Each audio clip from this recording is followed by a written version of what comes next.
Well, good afternoon, everybody. Today we welcome Professor Joanna Brück, the head of the School of Archaeology at University College Dublin.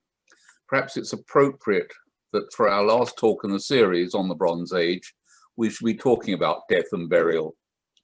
Joanna has an international reputation in the study of the Bronze Age, Britain and Ireland. She's particularly interested in the treatment of the human body and concepts of the self, the landscape, the social role of objects, and the relationship between space and society, including domestic architecture and the organization of landscape. We're very grateful to her for finding the time to speak to us. Joanna, all yours. Okay, thank you very much. Now, I'm delighted to be here. Thanks very much for inviting me. And it's lovely to be finishing up this rather marvelous lineup that you've had of people looking at the Bronze Age. So yes, indeed, I'm talking about, well, not specifically burial, but at least some of the things that people in the Bronze Age did with their the deceased members of their communities. So I suppose that what I want to discuss really is the variability in forms of mortuary treatment, mortuary practice, and the things that people did with the bones of the dead, the remains of the dead, and what that might tell us about attitudes to the body, about ideas of the self, and about the ways in which the remains of the dead were drawn into people's social and political identities amongst the living community. So I suppose that this is our kind of standard vision of Bronze Age burial, particularly in the early part of the period. This is the famous Amesbury Archer, the King of Stonehenge, who many of you will probably be familiar with. So Bronze Age burials characteristically are thought to comprise the single burial of a complete body. These are, I suppose, the first kind of formal burials, if you like, in British prehistory in many regions. And the important thing has been that they're very often accompanied by grave goods. And we have a vision of Bronze Age society based on these kinds of burials, suggesting that perhaps there was an increase in social differentiation, hierarchization, important individuals, so it seems, buried with grave goods. And that's fine, but I suppose what I want to look at today is actually the variety of different ways in which bodies are treated. So there's a lot of other stuff going on with the dead in the Bronze Age that doesn't necessarily fit this kind of a model. So this might be another burial that you might be familiar with. It's actually just about a mile down the road from the Amesbury Archer that you saw on the previous slide. And this is the burial of the Bosque and Bowman. Now, this was actually, unlike the kind of quintessential Bronze Age burial, this was not a single burial. It was, in fact, a multiple burial. And amongst other individuals in this grave, at the base of the grave, there was an adult male, you can see him here, and a 5 or 6 year old child. And they were accompanied by the disarticulated remains of various other people. So just beneath this adult male, at the base of the grave, there was a collection of disarticulated bone, a bundle of bone comprising mostly long bones belonging to 4 or 5 other people. And there were also a couple of redeposited skull fragments at his feet. So you've got this, in fact, he's not himself complete either. He's missing his left arm and forearm. So you've got this burial that kind of looks like other Beaker burials, but has this collection of disarticulated bone as well, plus, of course, the child.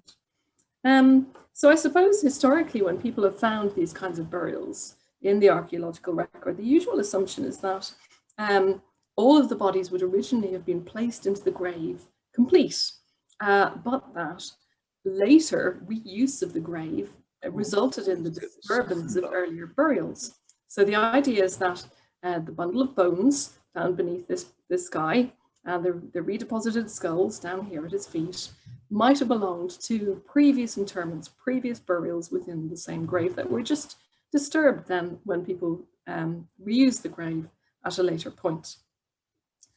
But in fact, the There is evidence from other sites, many other sites, that suggests that maybe this is a little bit simplistic, and that actually a wide variety of different types of mortuary processes and practices resulted in the deposition of disarticulated bone in graves.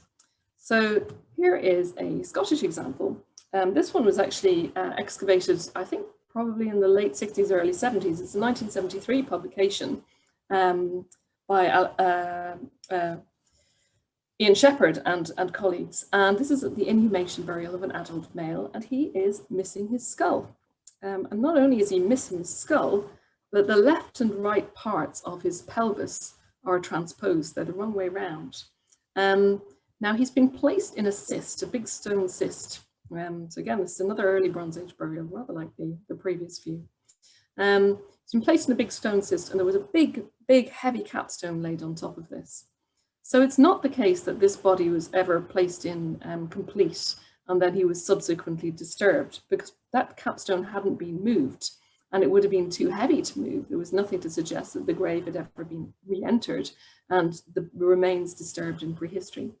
So probably the body was buried in a partially decomposed or skeletonized state, and it had never been placed in there in a complete fleshed kind of way.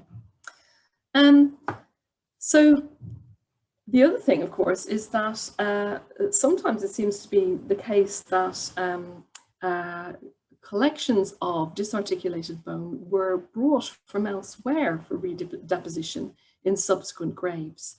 And again, here we have a couple of early Bronze Age, lovely early Bronze Age cyst graves. Again, Scottish examples. These two guys were about 10 meters from each other. So they're actually two really, really interestingly similar deposits.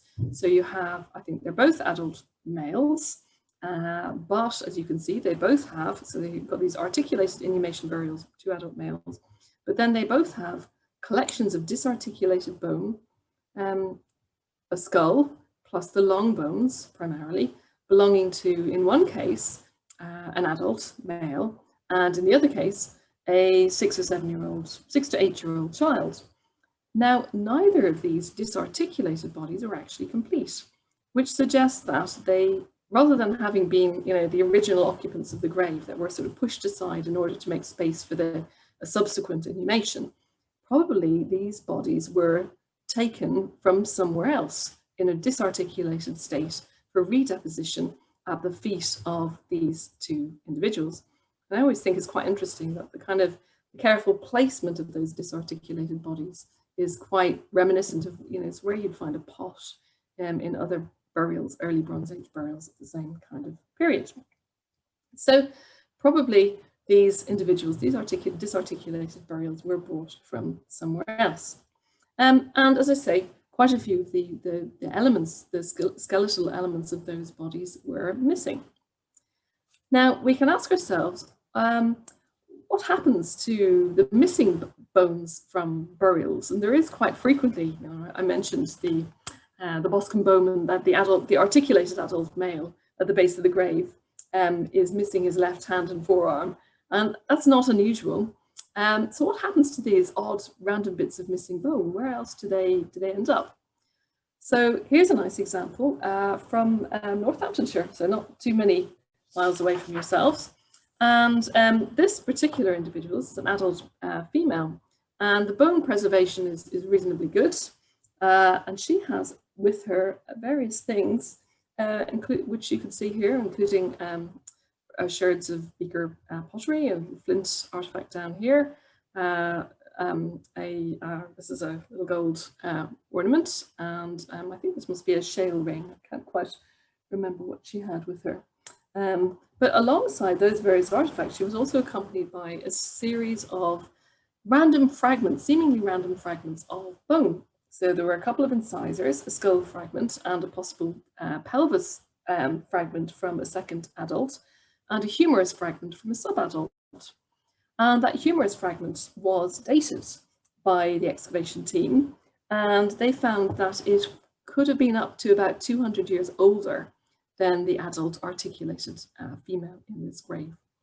So I think what's really telling and interesting in this particular illustration, which comes from the published volume, the Raun's fantastic Raun's volume, which many of you may know, what I think is particularly interesting is that they have not, they've drawn in the plan, they've drawn in the grave goods, but they haven't drawn in these random disarticulated bones.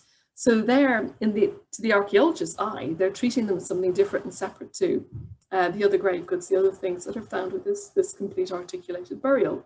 But I would say, well, maybe Bronze Age people would actually have viewed those bits and pieces of other dead people, those fragments, as more like grave goods. I think it's quite telling that we tend to exclude such finds from our ideas about, you know, what might have constituted a grave good. If you think about the way in which, in our way of looking at the world, and the modern Western way of looking at the world, we have a very sharp distinction between people and objects. So, and I think this kind of conceptual distinction comes through then in the archaeological illustration here, where what I would interpret as perhaps potentially grave goods of some significance, fragmented ancestral relics, are excluded from this illustration of the grave. So so for quite a while it's been recognized that there is significant diversity to the treatment of the body on death in the Bronze Age, in Bronze Age Britain. People like Peterson, who wrote a paper back in the 70s, I think it was, looking at variability in mortuary practice in Yorkshire. And then many other sites since then have provided this sort of evidence. There are lots of bits and pieces of dead bodies around in early Bronze Age burials. And it's really interesting to think about, you know, how do those get there? What were the range of processes and practices, and, you know, the mortuary processes and practices that those might have been the result of? And what does that tell us about Bronze Age burial and ideas of the self and the body and so on? So I got a little bit of funding a few years ago to undertake a program of radiocarbon dating and also histological analysis to try and figure out some of these problems. Myself and a colleague, Tom Booth, did some work on this.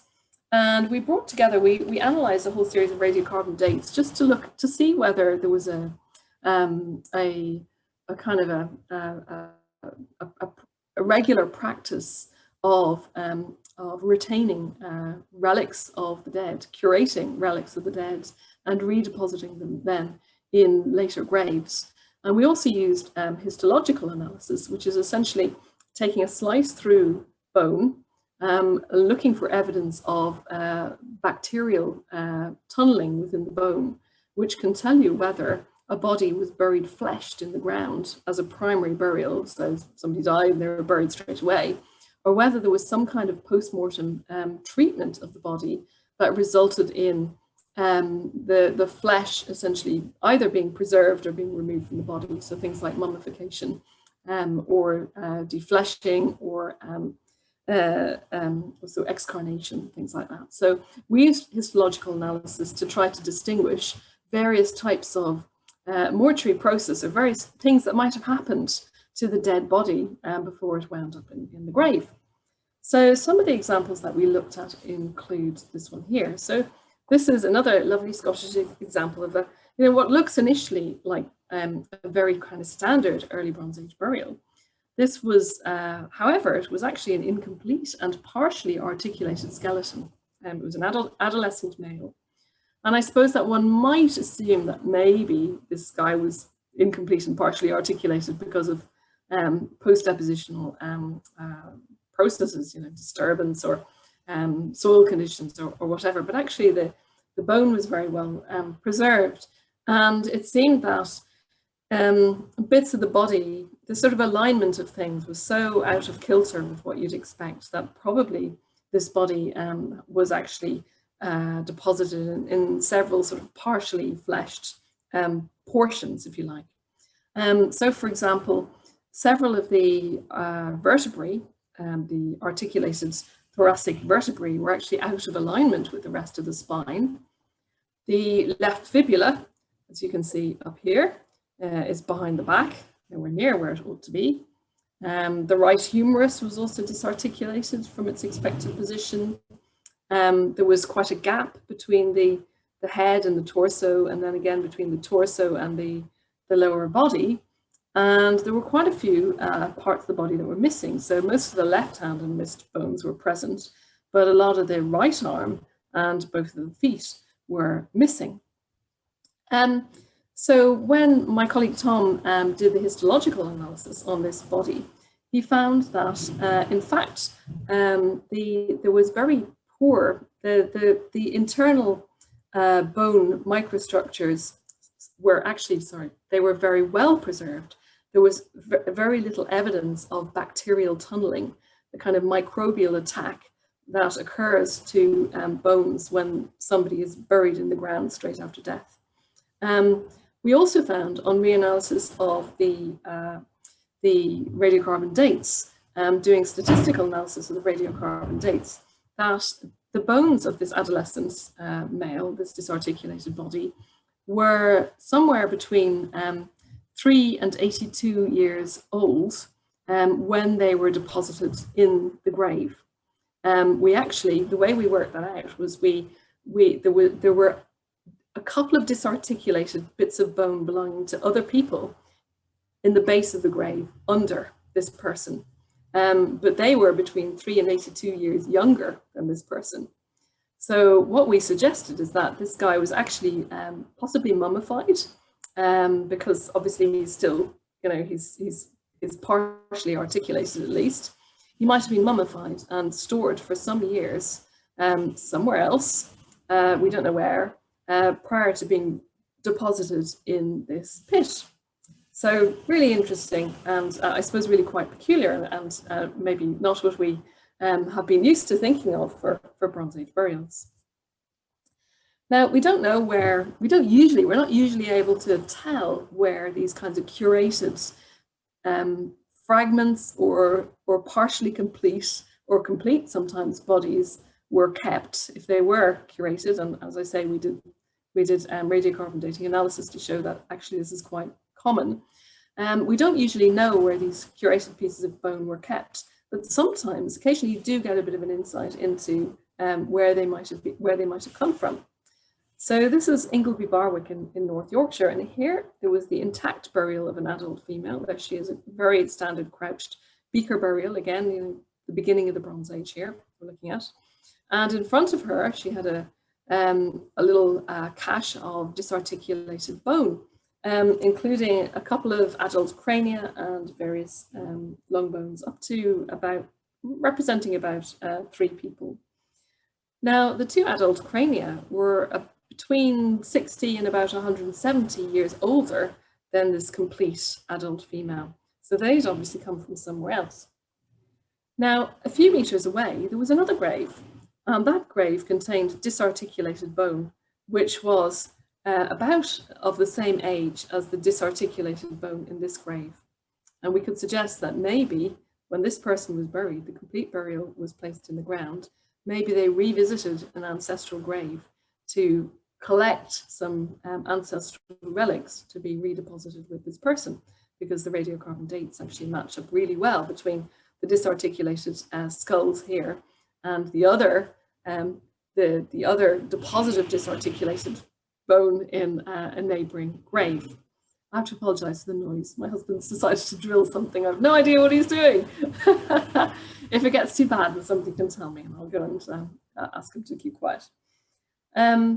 So histological analysis of the bone from the neighbouring grave to here suggests that probably those disarticulated bones had been excarnated. Now, the term excarnation, probably you'll know, refers to exposing the body. Rather than burying the body, you expose it to the elements. So you might put it on, in a tree, or you might build some kind of scaffold or something to expose the body, much like the Plains Indians, for example, did in the 19th century. And that contrasts with this individual. The histological analysis on this individual, the articulated body, is full of bacterial tunneling, her bones, which suggests that she was buried immediately after burial or after death in a fleshed state. Now, so we can ask, who were the curated dead? And I suppose the kind of physical intimacy of these sorts of connections, if you've got a grave and you've got a complete person and you've got one or two bits of other people, you might think that this kind of physical connection, this closeness, indicates that maybe these were ancestors, these were kin of some sort. And there is definitely something, there's certainly some evidence for that.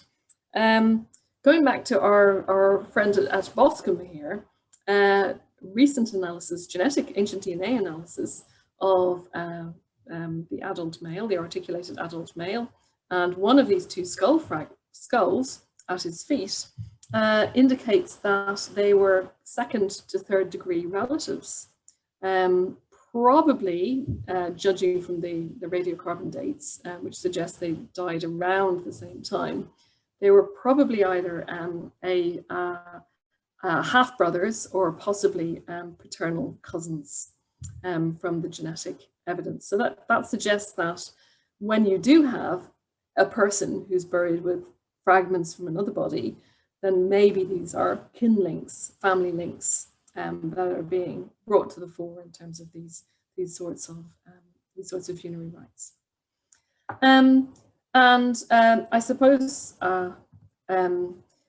one of the things that interested Tom and I when we were doing this research was to consider whether these were known ancestors or whether they were some kind of generalized ancestry. There's often a distinction drawn in British prehistory between the kinds of disarticulated remains that you find in Neolithic tombs, for instance, versus the complete individuals that you get in Bronze Age burials. People talk about the Neolithic dead, the Neolithic disarticulated dead in megalithic tombs as a kind of a generalized ancestry, where maybe you knew they were your ancestors, but you didn't really know who they were because they were too far back in time. But here, when we did modeling of the curated fragments of human bone from Bronze Age burials, mostly early Bronze Age, mostly of Chalcolithic and early Bronze Age date, we found that on average, the kind of median period for curation for Bronze Age burials was about a century.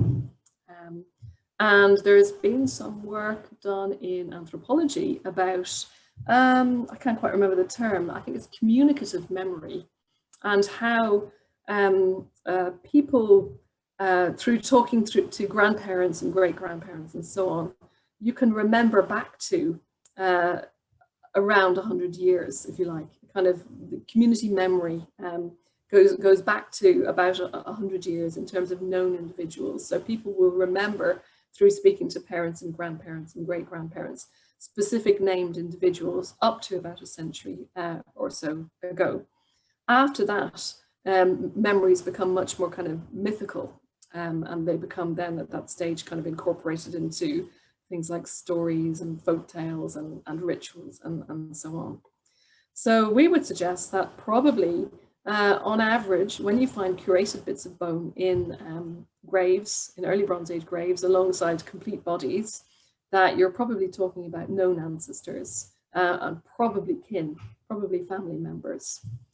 The interesting thing to say, though, is that actually, and I don't have a photo, I don't have a slide of this one, the ancestors, the curated ancestors are not, as one might, think. They're not adults necessarily. They're not necessarily adult men. I suppose we're used to assuming that in prehistoric societies, people in positions of authority were older men. But in fact, the curated dead can be men or women, and they can be adults or children. And a nice example that I don't have a slide of is from Melton Quarry in East Yorkshire, where there was a complete inhumation burial of an adult, and then nestled between the torso and the legs was a little deposit of disarticulated infant bone. And that disarticulated infant bone returned radiocarbon dates that suggested it was around 200 or 300 years older than the body of the adult, the complete adult it had been deposited with. And it's interesting, I mean, I've noticed over the years, and other people have written about this also, that very often early Bronze Age grave goods are placed in bags or boxes. So you might often, in a grave, you'll find somebody with a little collection of, you know, flint artifacts in a nice little, you know, discrete area that you think, oh, well, probably they're originally in a little leather pouch or something like that, or maybe a little wooden box. And I would kind of imagine, maybe this is me pushing the evidence too far, that these disarticulated infant bones had been carried around in a little leather pouch for, you know, 200 or 300 years. So that kind of calls into question, I suppose, kind of our ideas of who's an appropriate ancestor, who might be a significant ancestor, and maybe ideas about kinship and so on that, you know, we'd be familiar with from our own cultural context. Maybe they were thinking about these things in quite a different way in the Bronze Age. The other really interesting thing that happens in the early Bronze Age is that occasionally you have use of human bone to make objects. Mostly the examples I know of are from this area in Wiltshire, close to Stonehenge again, the Wilsford Barrow group in Wiltshire, which included items like this. This is a bone belt hook, which is made from a fragment of human femur. And again, this item here, which is a bone whistle, again made from human femur. And we dated very kindly, the Devices Museum allowed us to date a scraping of the inside of this particular object. And we found in this case, this particular item hadn't been curated. So the femur, the bone whistle hadn't been curated. But we can nonetheless imagine that it would have been a very socially significant object. And it does raise all sorts of questions, you know, would this have been a member of your family? Is this, you know, the previous generation shaman? Is this the bone of an enemy? You know, whose bone are you going to choose to make into a flute or whistle? Unfortunately, the blowholes have long since been lost, but they're recorded from the antiquarian documentation. It was excavated by Cunnington there in the 19th century. Now, I think I've got about 10 minutes left. Does that sound about right? Yes? Okay. Grand. Yes. Yeah, lovely. I could keep going forever, but I won't. I'm sure you want to get back out in the sunshine. I just want to compare and contrast really briefly with what happens in the Middle and Late Bronze Age, because in the Middle and Late Bronze Age, inhumation burials at least disappear. So you don't get the kinds of unburnt, articulated burials of the sort that we've seen, you know, over the last half an hour or so. You do get cremation burials, particularly in the Middle Bronze Age. But what you get in the Middle and Late Bronze Age, especially the Late Bronze Age, is you get odd fragments of disarticulated human bone deposited in non-mortuary contexts, particularly places like settlements, just out in the landscape, field boundaries, water holes, ditches, those kinds of contexts. So non-mortuary contexts. And the important thing is that I suppose they do seem to have been deliberately selected and deliberately deposited in these contexts, because firstly, you get an awful lot of skulls and skull fragments. And secondly, they're often placed in very specific locations within settlement space, particularly boundaries and entrances. So here's Must Farm that you heard about a little while ago. And there was a human skull. I can't remember how much of a human skull, whether it was complete or not, but the large portion of a human skull was recovered from one of the middens next to one of the houses at Must Farm. And we can think of that as perhaps some kind of a foundation deposit. Or again, here at Shorncote Quarry in Gloucestershire, where there was I can't remember what was that. I think that was that's another piece of skull, unburned skull fragment found in the basal fills of this waterhole. And that would be very, very common. You often get bits of skull in waterholes in the Late Bronze Age and into the early Iron Age as well. So again, we looked at some of these, we did some dating, we did some histological analysis. Here's a very kind of characteristic few bits of skull fragment you see there from these Middle Bronze Age field boundaries and a partial inhumation in the pit as well.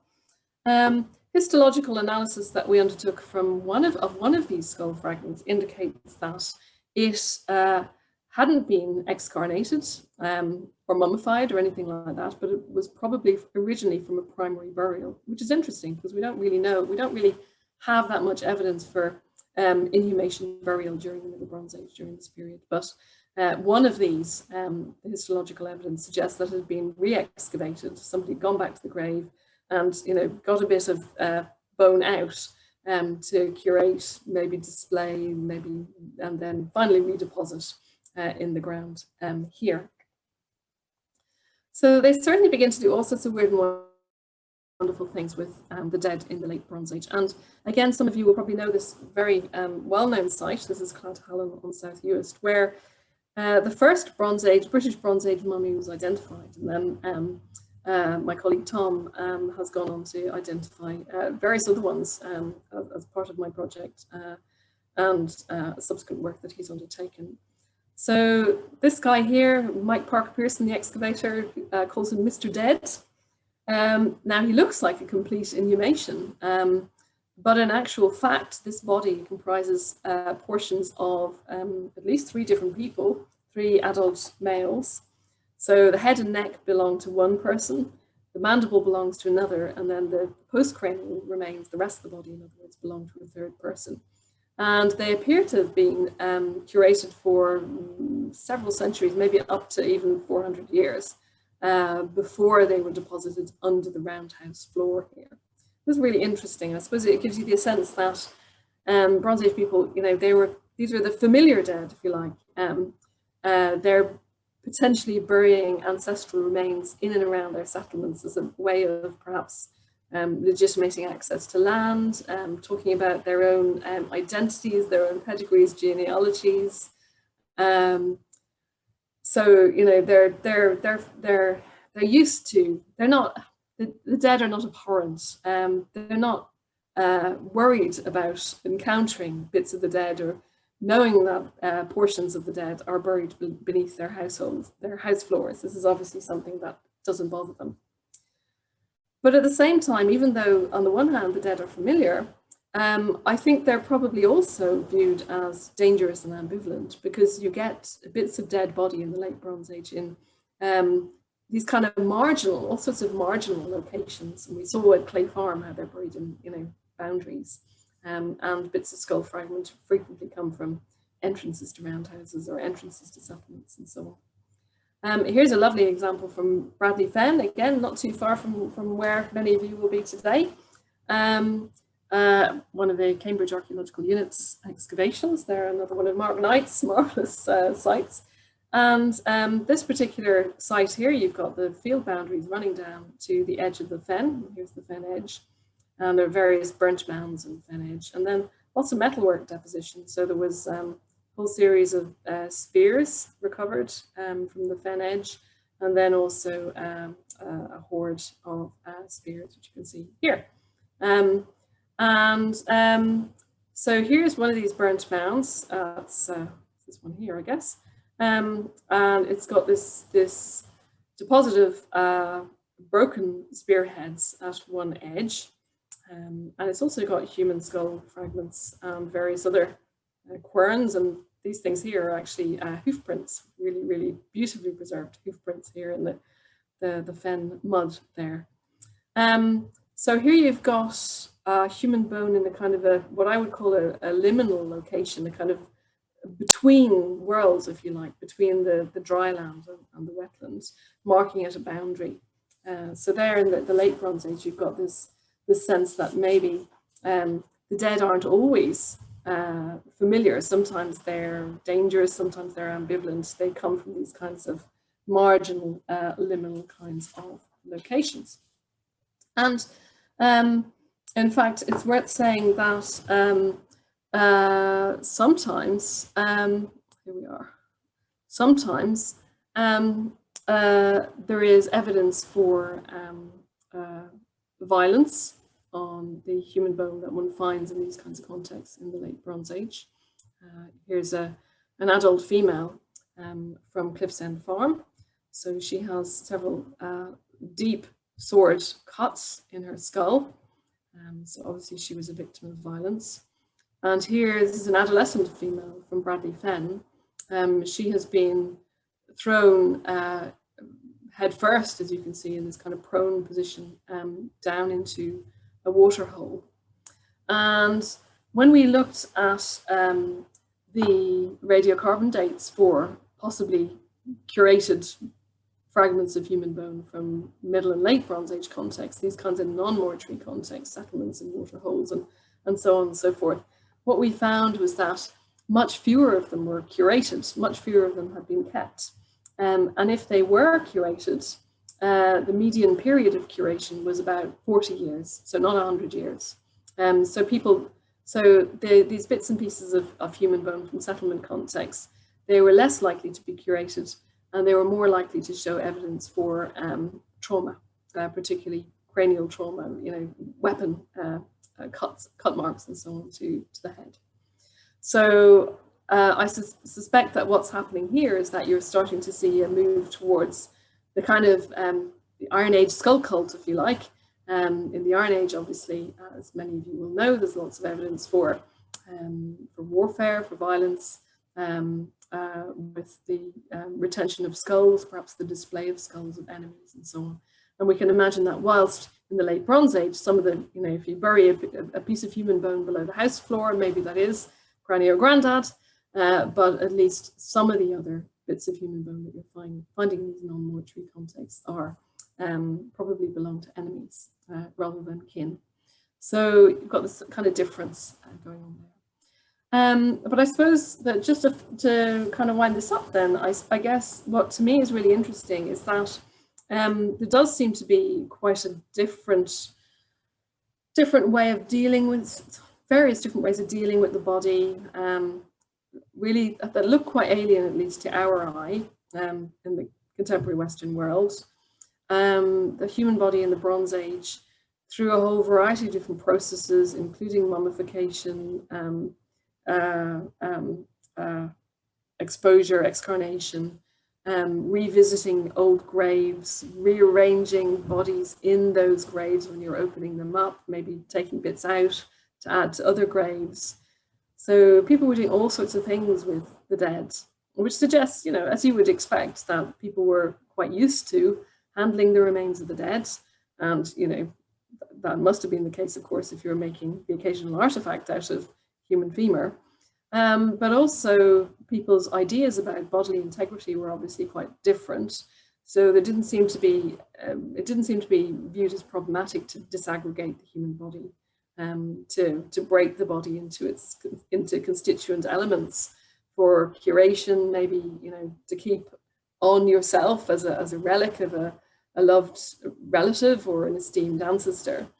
And probably then in the later part of the Bronze Age, well, probably throughout the Bronze Age, then people's use of these curated fragments and also pieces of bone that hadn't been curated for so long, skulls of enemies and so on, they were drawn into all sorts of social and political activities, you can imagine, in terms of, talking about rights over resources, identity politics, and all of those kinds of things.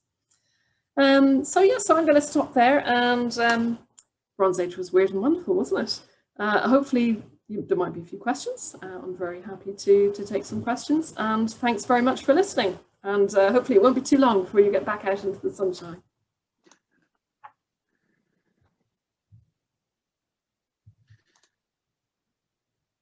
Marvellous, thanks a lot, Joe. If Jeff can just unmute himself, then he'll wrap up things and introduce questions.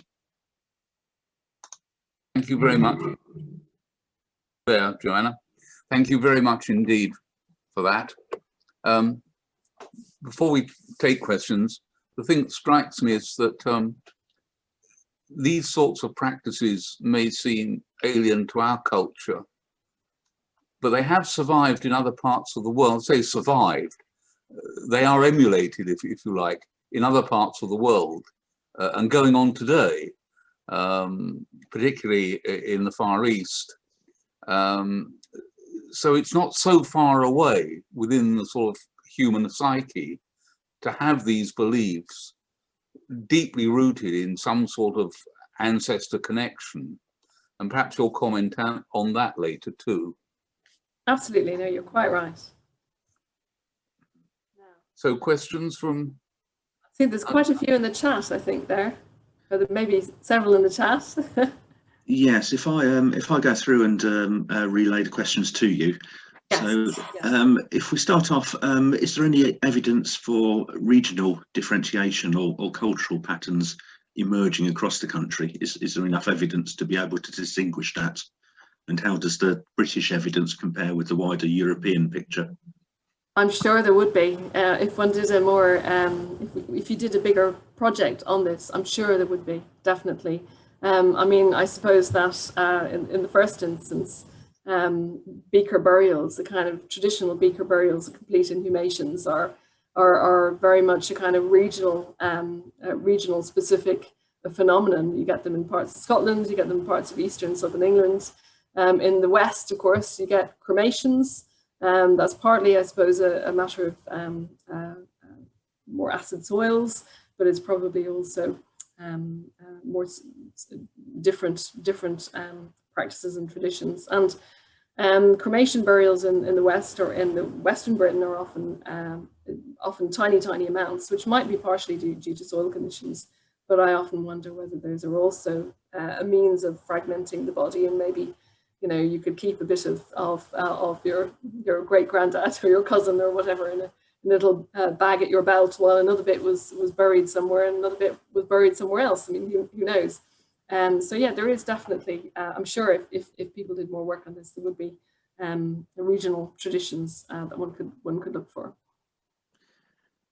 Yes, as well as individuals being curated, have you got evidence of grave goods being buried alongside them, curated alongside the bodies? Oh, absolutely, yes, yeah. And I suppose this was one of the things that initially put me in mind of this project. So people like Anne Woodward and Alison Sheridan have done fantastic work on the curation of grave goods in the early Bronze Age. So they found that things like jet beads, jet necklaces, amber necklaces, things like wrist guards, stone wrist guards, daggers, all sorts of things were curated and passed down as heirlooms in the early Bronze Age. And then there's definitely evidence for similar practices in the late Bronze Age, albeit not from burials, because we don't really have burials in the late Bronze Age. But in hoards, you often get kind of an out-of-time objects, or, you know, reasonably often it's a phenomenon that's increasingly being recognized, where you'll get one item, one axe that's actually from a much earlier period than all the other axes in the hoard. So yes, they do. They curate artifacts as well as people. In terms of the actual bones themselves, is there any evidence of modification, decoration, other sort of changes being made to those bones? Very little, actually. So the couple of artifacts I showed you from Wilsford are actually pretty unusual. Those are early Bronze Age, and likewise in the late Bronze Age, there's the occasional kind of roundel of human skull that might have been worked, might not have been worked, might have been, you know, I can think of one that's pierced and was probably worn as an amulet. But they're fairly rare, so it's mostly unworked fragments of human bone, and there's also not that much evidence for cut marks. So it doesn't seem that people were deliberately disarticulating the dead. They were probably either getting these bits and pieces of bodies from existing graves where they knew where, you know, an esteemed relative had been buried, and they revisited that grave to obtain an ancestral relic, or through practices like excarnation. In terms of the ancestors who were curated, do you have any thoughts on what particular individuals might have been selected?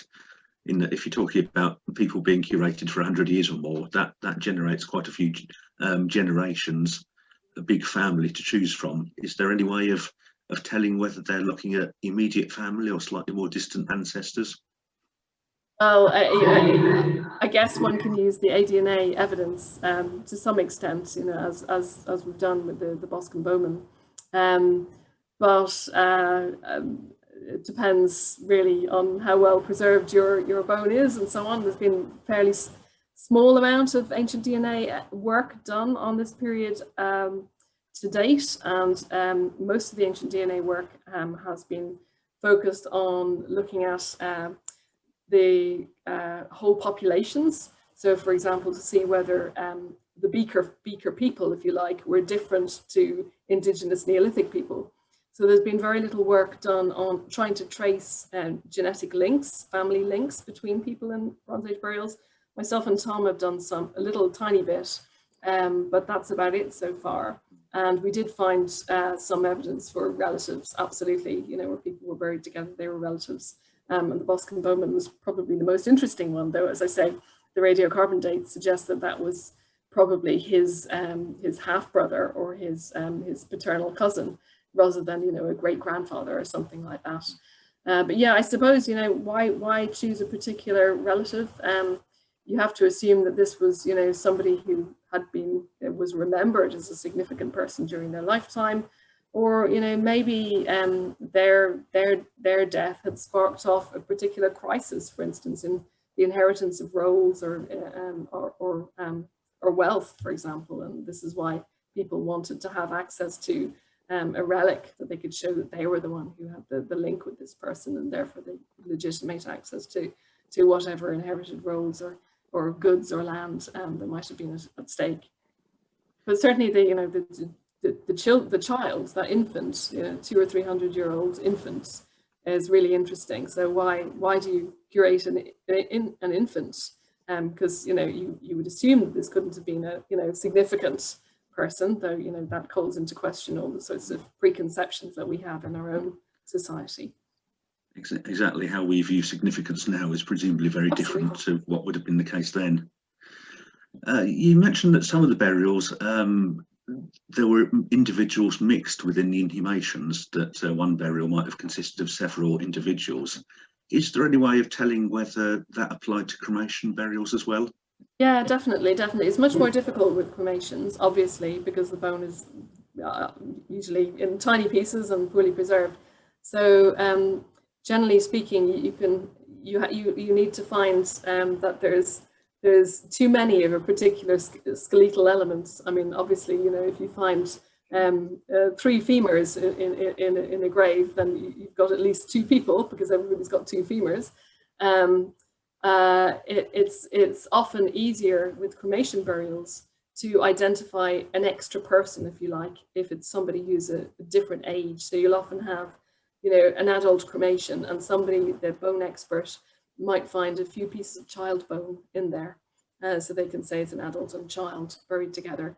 And it's a little bit easier to pick up, you know, an adult and child than it is a double adult cremation burial, because the bones of children look, you know, that much different to the bones of adults. But yes, it can be done for sure, definitely. Is there any indication whether it was more common for bodies to be mixed in cremations than inhumations, or is there not enough evidence yet? Not enough evidence yet.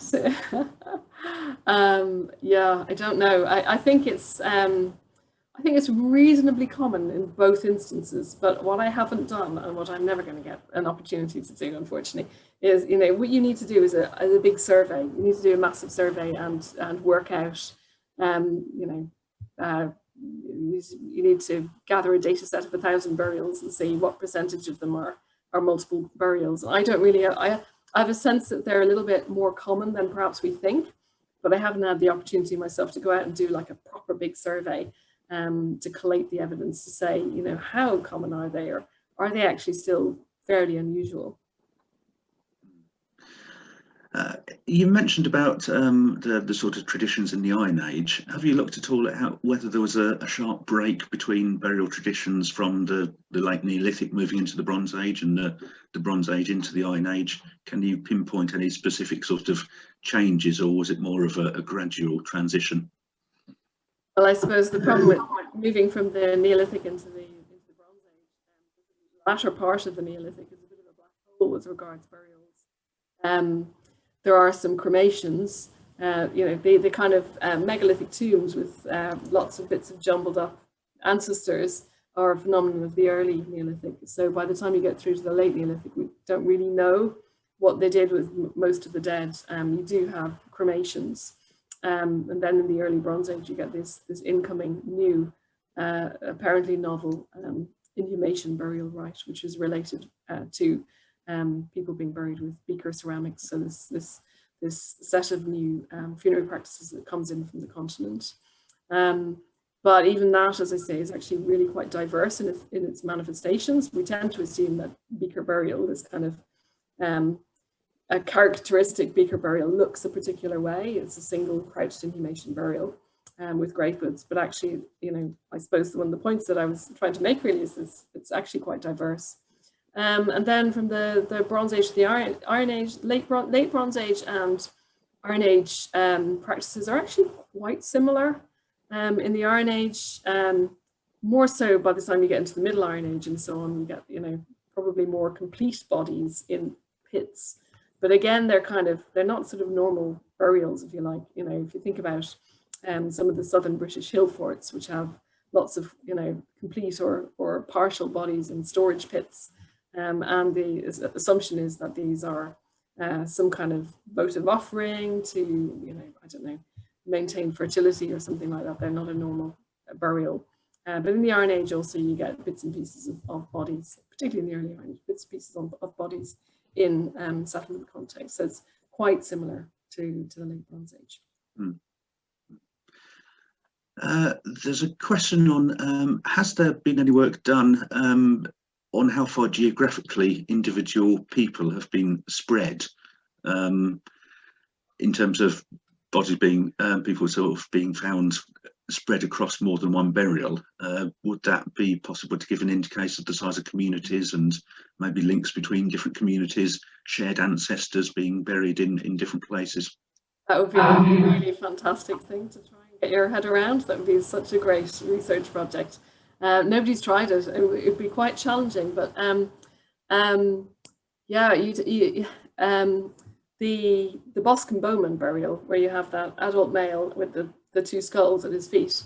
The other skull didn't have any ancient DNA analysis done on it, but it was also radiocarbon dated, and the adult male, articulated adult male in both skulls also had isotope analysis done on them. So that the other skull was, I can't remember, 200 or 300 years older than the articulated adult male. So it wasn't the same generation, it was somebody a few generations previously. And all three of those people had undertaken the same journey during childhood. They seem to have come from the same place. There's some debate about where that might be, whether it's somewhere in Western England or somewhere on the continent. The isotope analysis essentially allows you to look at where people might have moved from. So the question then is, you know, this ancestral bone, maybe that was brought with those people, the sort of younger generations, if you like, on their journey. You know, that person might not have lived and died in Wiltshire. He might have been brought as an ancestral relic to Wiltshire from wherever they came from in Western England or, you know, somewhere in continental Europe. So yeah, so potentially that is something that could be looked at. Nobody's tried it yet, and I think it would be really interesting. Is there any evidence from the isotope signatures of individuals within the same grave having come from very different areas? Yeah, I think I haven't looked at this specifically in relation to the Bosque and Bowman, but I think there's a number of different isotope signatures there. I think some of them are, maybe one or two of them are local, and then some of them are not local. So yeah, you could potentially think about people, and archaeologists do talk about, use isotopes to discuss things like whether you've got not only mobility of communities, you know, if you're a transhuman pastoralist group, maybe you're moving around the country, but also they talk about, you know, whether you had in marrying spouses, people come to join their husband or wife's group in a different area, and maybe you can pick that up through the isotope analysis as well. There's one more specific question going back to Bradley Fenn. That two questions. One, is it possible to tell whether the person would have been alive when thrown down the well? And also the hoof prints that were mentioned, what animal made them? I can definitely answer the second one. So they're cattle hoof prints. I think there might be some deer as well. I think most of them are cattle. Yeah, I don't know. The first one, I presume they weren't. There's nothing to suggest that they were, at least. Yeah, the radiocarbon date certainly suggested that this wasn't a curated, that wasn't a curated body, but the assumption is that they were dead. But I have to say, you know, I'm not sure anybody's looked, and it might be, I don't know how you'd find that out. Good question. Just one final question that I can see in the chat at the moment, relating to population estimates and how much of the actual population we're seeing through the record of the dead. Is there any way to get an sort of accurate estimate of population sizes in the past, whether that's through scientific techniques? Does ADNA hold potential for that in future, or is it still going to remain largely guesswork? Well, Steve Shannon actually in UCL, Steve Shannon has been doing some work on this, which I'm not too familiar with, but he's been collecting radiocarbon dates and modeling them using statistical analysis, which is too complicated for me. But he has been looking at the kind of rise and fall of populations during British prehistory using, you know, in certain periods from developer-funded archaeology, there will be small numbers of radiocarbon dates, that, and in other periods there will be much larger numbers of radiocarbon dates. So, for example, it looks like in the late Neolithic in Britain is thought to have been a fairly low population, fairly quiet time for whatever reason, we don't know why, and then the population increased through the Bronze Age, yeah, so people have been trying to model it. But I don't know, I have to say, because I haven't looked at this myself, I don't know whether they've tried to guesstimate actual numbers, or whether it's just looking at the sort of relative, potential relative sizes of population in terms of increases and decreases. Certainly going back to my days at university in the distant past as an undergraduate, there were various attempts to estimate past population on demographics, which used to vary wildly. So I suppose modern scientific methods might be getting us slightly closer to that, but we're still a little way off yet to get a concerted view on that. Just one last question that's come in. Where are the bones of the rest of the population? Why is it that we only find these so-called special burials? Good question, absolutely. And I mean, there's been a lot of debate in the early Bronze Age, and some people would assume that, you know, only the most important members of society were buried. In the Middle Bronze Age, when you get cremation burials, it's been argued that most people were buried in the Middle Bronze Age. In the Late Bronze Age, as you say, when you get these bits and pieces of dead people on settlements, and there's very little evidence for burial rites, normal burial rites, we don't really know. It's been suggested that that excarnation was one sort of standard way of dealing with bodies of the dead, and the histological analysis that my colleague Tom did has provided scientific evidence for exposure, excarnation of the bodies of the dead. So you can imagine, I suppose, if bodies were left out on a platform or in a tree or whatever, that and they weren't then subsequently reburied or curated as relics and kept in a house or whatever, then those bones would have disintegrated. And other people have argued that perhaps maybe people were cremated and their ashes thrown into rivers, for example. You probably know that in the Bronze Age there's a lot of metalwork coming up from rivers like the Thames and the Trent and so on. And some people have suggested that perhaps river burial is one reason why we find metalwork in rivers, but we don't really have much evidence for burial. So there's a few different, mostly unprovable hypotheses out there. That's the pleasure of archaeology, isn't it? It is. Right, we're through to the end of the questions on chat now, in which case I shall hand back to Jeff to sum up. Well, just to say thank you very much, Joanna. And thank you to everybody also in the audience who've stuck with us over these 5 lectures.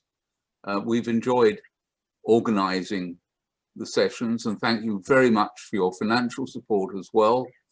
It will all be ploughed back in good causes, good archaeological causes, that is. And we hope to see you at a future conference. In the future, what conditions will be under by then, I don't know. We would look forward to resuming our normal one-day conferences, but we'll have to wait and see. Maybe conferences online will be the thing of the future. Thank you very much for everybody, and thank you very much, Joanna.